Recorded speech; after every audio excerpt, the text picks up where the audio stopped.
this almost gives Democrats a little bit more power than they might have been anticipating in a very Republican-controlled House in Texas. Talk with me a little bit about this intra-party fighting in the Republican Party, because it seems like there's two very distinct groups. Yeah, so there's this ongoing conversation that Democrats run the Texas House.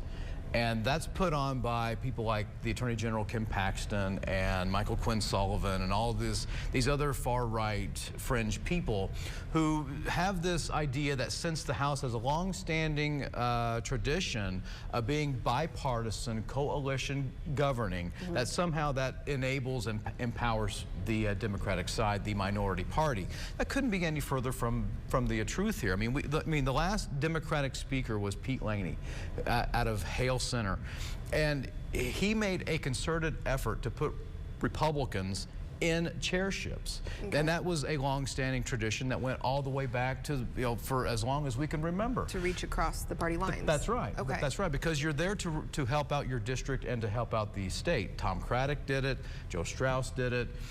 You had Dennis Bonnen do it, and even Phelan. But there's been this ongoing push that there's too many Democrats who are in power. And that turned out to be one of the big Achilles heel problems for Dade Phelan in this last go around. So that's where the split is that David Cook said, I'm not going to do that. I'm not going to seek any Democratic support before I get any Republican support. Dustin Burrows didn't make that sort of pledge. Interesting. So but what else? What to even throw a wrench in even more is that when you do an interesting look, like a quick history of this whole conversation about no Democratic chairs or no Democratic support until you get Republican support.